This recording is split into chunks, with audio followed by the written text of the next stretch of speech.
जय हिंद दोस्तों। देखिए, आज हम लोग बात करने वाले हैं 10th पास की एक बहुत ही अच्छी वैकेंसी के बारे में, जो है दोस्तों एसएससी एमटीएस नई भर्ती 2024।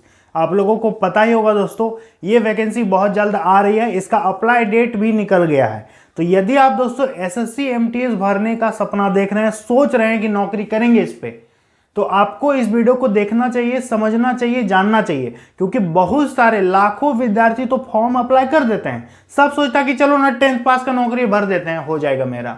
ऐसे नहीं होता है। इस पे क्या होगा कि आपको सिलेबस को समझना होगा। सिलेबस दोस्तों बहुत ही आसान है, जो समझ गया उसके लिए आसान है, और यदि नहीं समझिएगा तो आप पढ़ते रहिएगा, मैथ में टाइम आपका चल जाएगा, रीजनिंग में चल जाएगा, जो कि एकदम बेकार, यूजलेस है। टाइम आपको ज्यादा कहां देना, ये सारा चीज बताएंगे। क्योंकि मैथ रीजनिंग जोड़ने वाला नहीं है, आपका क्या जुड़ेगा A to Z बताएंगे। सब्जेक्ट वाइज किस किस सब्जेक्ट से आपका मेरिट बनता है इस पे। क्योंकि दोस्तों वैकेंसी लाजवाब है। एक इस वैकेंसी का खास बात क्या पता है कि ये तो 10th लेवल का वैकेंसी है।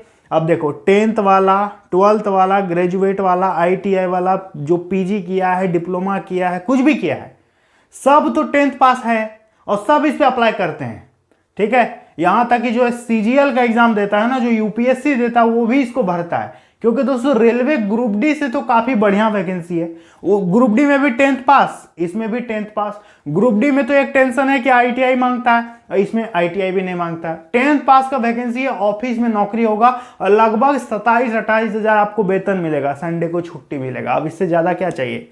तो काफी बढ़िया नौकरी होता है। अभी इसका अप्लाई डेट आ रहा है, बहुत जल्द इसका अप्लाई होगा। अप्लाई डेट निकल गया है, तो A to Z आपको बढ़िया ढंग से समझाएंगे। ठीक है, तो वीडियो को अंत तक देख लीजिए, समझ लीजिए, जान लीजिए। इसके बाद तैयारी में एकदम जम के लग जाइए, और इस बार एसएससी एमटीएस को एकदम फोड़ देना है। ठीक है, तो चलिए वीडियो को शुरू करते हैं। तो देखिए, हम लोग बात करें एसएससी एमटीएस और हवलदार। ये जो वैकेंसी है ना दोस्तों, ये वैकेंसी जब भी निकलता है, दो वैकेंसी के साथ में निकलता है। एक होता है एमटीएस मल्टीटास्किंग स्टाफ, और एक होता है हवलदार का, इस पे सीट रहता है। तो न्यू वैकेंसी 2024 का हम लोग बात करें दोस्तों, देखिए इस वैकेंसी का सबसे प्लस पॉइंट है कि 10वीं पास। इसके साथ क्या क्या चाहिए, तो क्या क्या चाहिए, कुछ भी नहीं चाहिए, केवल 10th पास होना चाहिए।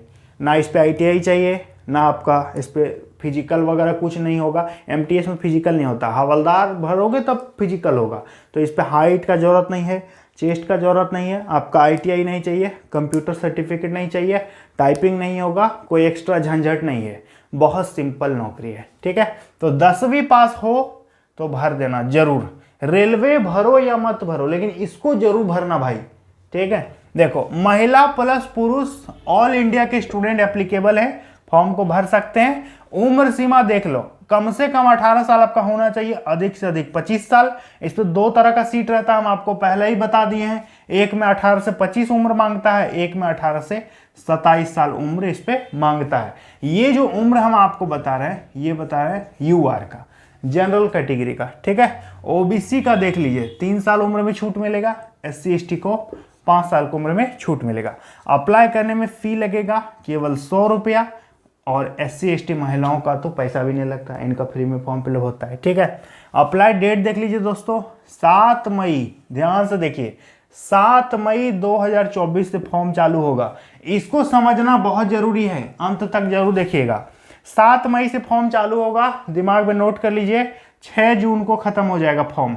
इसका पहले से तय है सब चीज। जैसे कि होता है ना कि ये गाड़ी प्लेटफॉर्म नंबर 3 पर डेली 9 बजे रात को आती है, इस स्टेशन पर होता है ना, तो उस टाइप से दोस्तों ये फिक्स है। हर साल इसका टाइम बंधा हुआ है कि कब वैकेंसी आएगा, कब अप्लाई होगा, कब प्रोसेस होगा।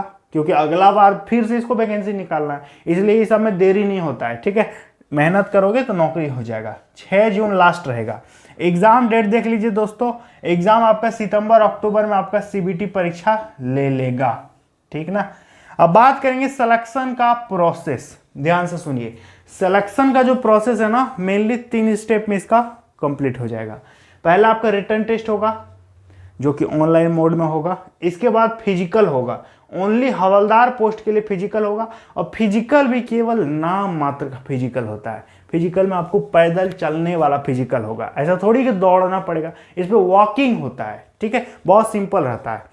तो आपका इस पे फिजिकल होगा केवल हवलदार के लिए। यदि एमटीएस भरोगे तो आपका फिजिकल नहीं देना होगा, ठीक है। इसके बाद डीवी होगा, मेडिकल करके आपका ज्वाइनिंग कर देगा। अभी हम बताएंगे आगे कि काम क्या करना पड़ता है। सबसे जो बड़ा ट्विस्ट है ना वो है इसका सिलेक्शन का प्रोसेस में सिलेबस।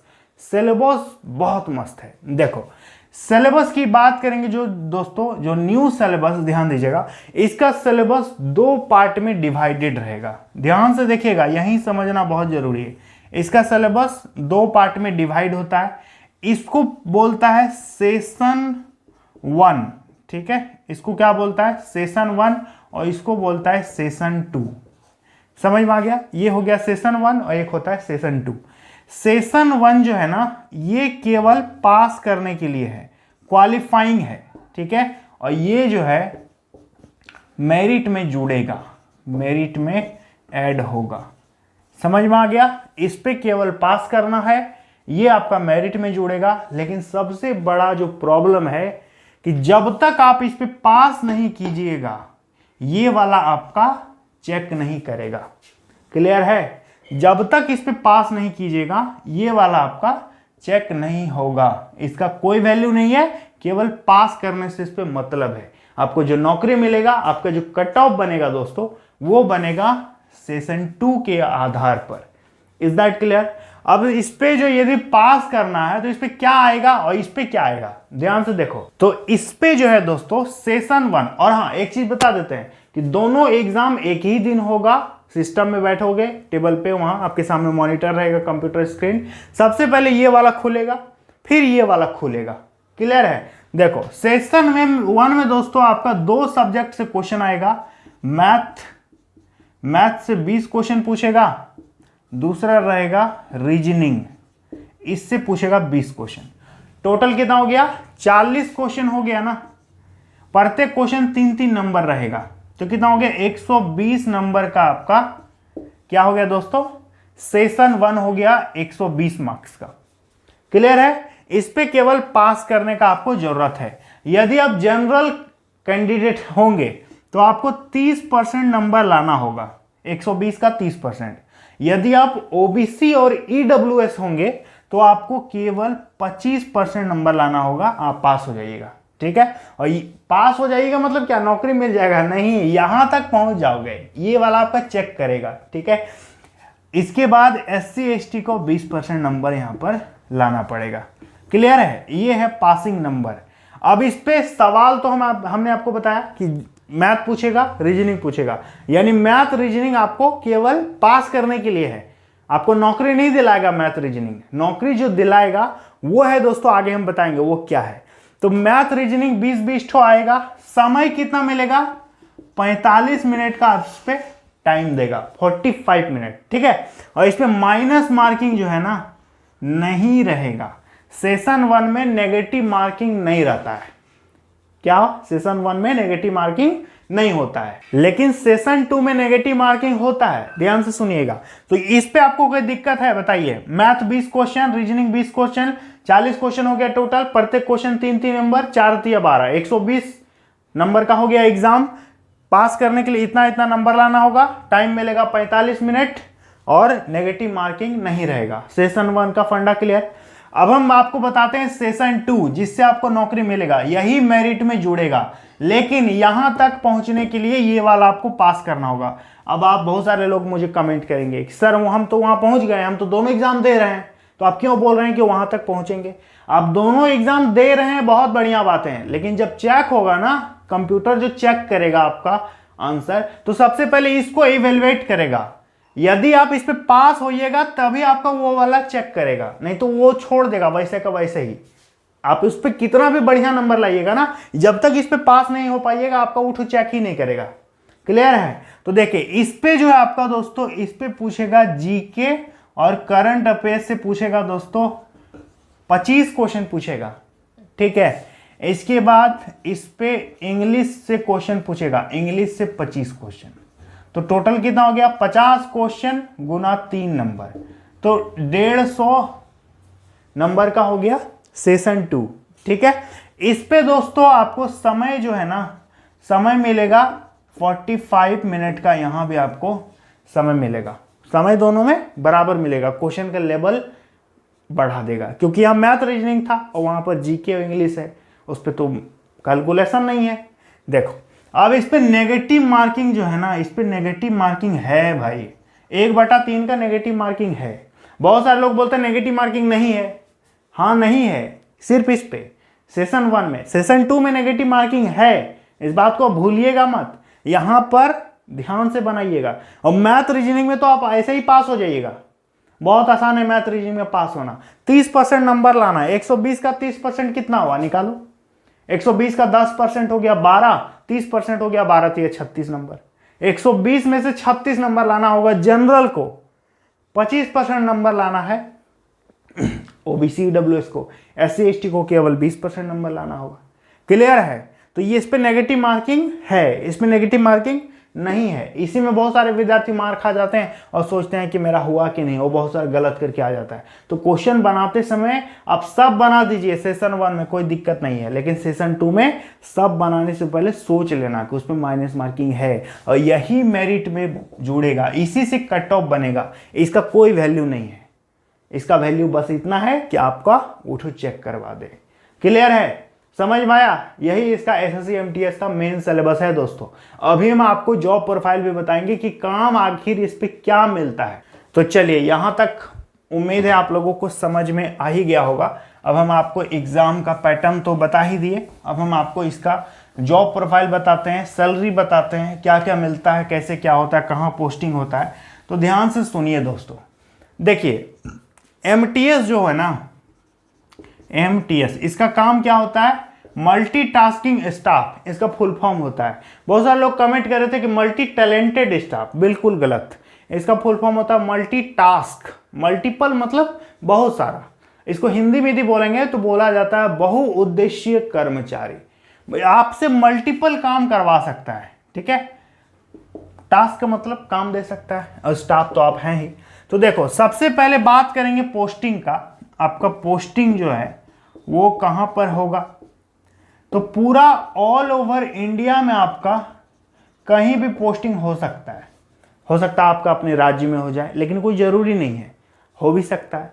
तो जहां वैकेंसी खाली रहेगा इसका स्टेट वाइज कट ऑफ जाता है, तो हो सकता है आपके अपने स्टेट में भी मिल जाए, तो ये कोई बड़ी बात नहीं है। तो ऑल ओवर इंडिया में कहीं भी आप एग्जाम दे सकते हैं, कहीं भी आप सेंटर ले सकते हैं, और कहीं भी आपका पोस्टिंग कर दिया जा सकता है। हो सकता है ईस्टर्न रीजन में हो जाए, वेस्टर्न रीजन में हो जाए, नॉर्दर्न में हो जाए, साउथर्न में हो जाए, है ना, सेंट्रल में हो जाए, तो कहीं भी आपका पोस्टिंग हो सकता है, ठीक है। सैलरी की बात करेंगे तो ज्वाइन करते समय ये डिपेंड करता है कि आपका पोस्टिंग कहां पर हो रहा है, ठीक है। आपका इनिशियल जो पेमेंट रहेगा दोस्तों, लगभग इन हैंड 27,000 प्लस आपका इस पे सैलरी रहेगा, और ये आगे चल के 1-2 साल में बढ़ता रहता है, ठीक है। 1-2 साल में बढ़ता रहता है। तो अब आप कहोगे कि क्या सबको 27,000 मिलेगा? लगभग बिल्कुल नहीं। यदि आपका पोस्टिंग, मान लेते हैं आपका पोस्टिंग दिल्ली में कर दिया, तब तो भाई आपको इतना कम सैलरी थोड़ी देगा। आपका सैलरी दोस्तों लगभग मान के चलिए कि 8 से 9,000, लगभग 10,000 बढ़ जाएगा।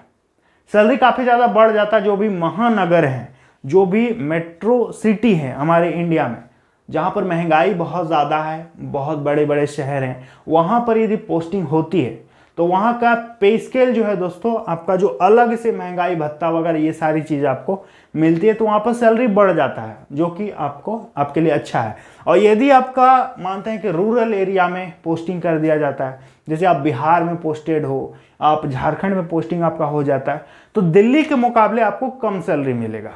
क्लियर है? तो ये डिपेंड करता है कि आपका पोस्टिंग कहां पर हो रहा है, उसी के हिसाब से आपको यहां पर वेतन मिलेगा। अब हम आपको इसका बताते हैं कि काम आखिर क्या होता है। ध्यान से देखिएगा, इसका काम जो है ना बहुत आसान काम होता है।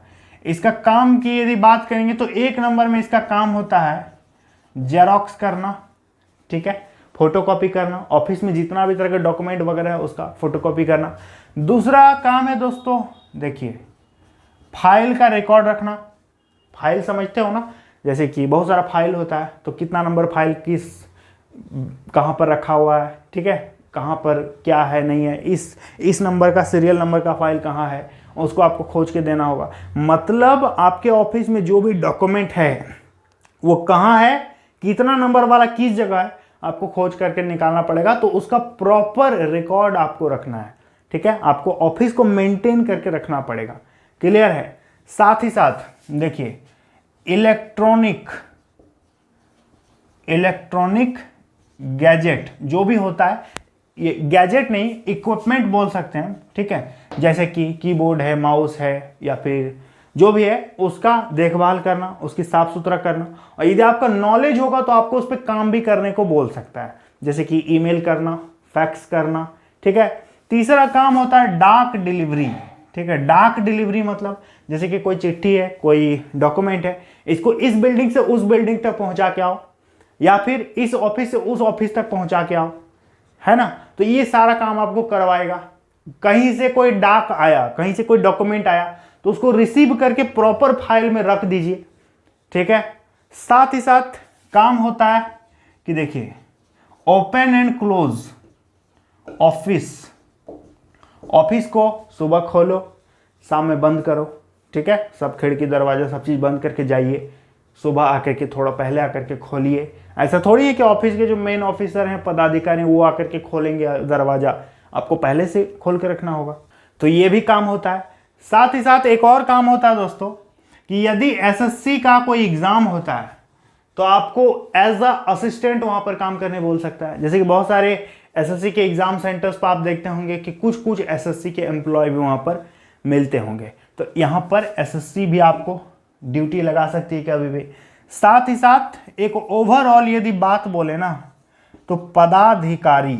ठीक है, देखिए जिस ऑफिस में आप पोस्टेड होंगे वहाँ के जो ऑफिसर होंगे वो जो बोलेंगे, वो जो टास्क आपको देंगे, मतलब वो जो ऑर्डर देंगे, वो जो आदेश इशू करेंगे कि ये काम करो, वो काम आपको करना पड़ेगा। जैसे कि कोई ऑफिसर है, कहीं जा रहा है, फील्ड विजिट करने जा रहा है, तो बोलेगा कि चलो साथ में, तो चलो आप साथ में जाइएगा। ठीक है, या फिर कहीं कोई मेहमान आने वाला है, जैसे कि कोई चीफ गेस्ट है, तो वहाँ की अरेंजमेंट करना, पदाधिकारी के साथ में आप रहिएगा। मतलब एक पीए के तौर पर आपको काम करवा सकता है, पर्सनल असिस्टेंट भी आपको बना सकता है। कभी कभी यहाँ तक भी होता है कि आपको बोलेगा कि यदि रूम गंदा है तो झाड़ू में मार दो।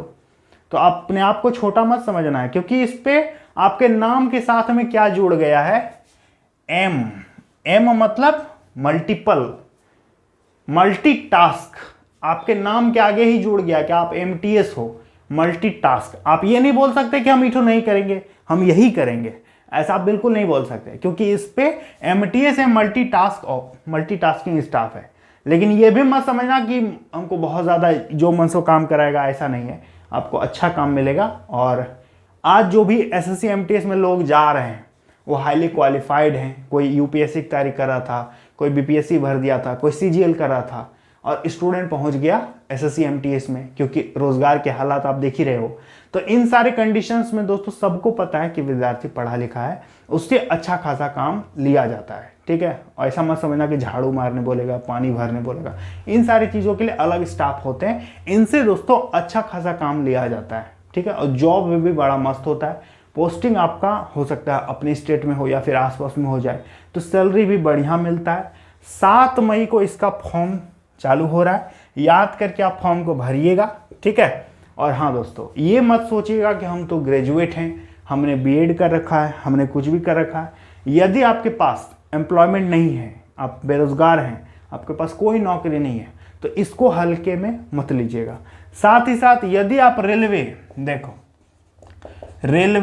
ग्रुप डी भरने का सोच रहे हैं, जो कि अभी आने वाला है, तो आप ग्रुप डी तो भरो ही भरो, लेकिन उससे पहले इसको भी भर दो। ठीक है, ये बहुत अच्छा वैकेंसी है, ग्रुप डी से तो लाख गुना अच्छा वैकेंसी है। ठीक है, बस आपको जीके तो पढ़ोगे ही पढ़ोगे, जीके तो पढ़ रहे हो ना ग्रुप डी के लिए, जीके करंट अफेयर्स तो पढ़ ही रहे हो। बस आपको इंग्लिश पढ़ना होगा, और इंग्लिश ज़्यादा कुछ नहीं पढ़ना है। 10-12 साल का प्रीवियस ईयर क्वेश्चन पेपर निकाल के एकदम रिपीट करके तैयारी करोगे ना, तो आपको इंग्लिश समझ में आ जाएगा कि क्या करना है, कैसे करना है, क्या नहीं करना है। और मैथ रीजनिंग तो इस पे उतना दिमाग ही नहीं लगाना है, बस पास करना है। तुक्का मार दोगे ना फिर भी पास हो जाओगे, क्योंकि नेगेटिव है ही नहीं। ठीक है, मैथ रीजनिंग तो केवल पास के लिए। और ग्रुप डी में क्या है कि मैथ रीजनिंग के साथ सब मेरिट भी जुड़ेगा, सब में माइनस मार्किंग है। लेकिन यहाँ पर मैथ रीजनिंग में माइनस मार्किंग भी नहीं है, अब इससे बढ़िया प्लस पॉइंट आपका क्या हो सकता है बताइए।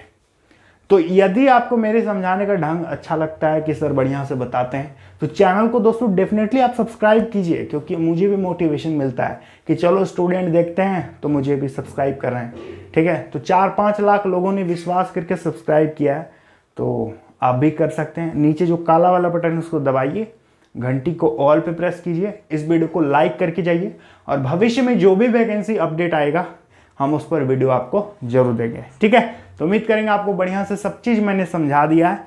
चलिए मिलता है अगली वीडियो में। जय हिंद।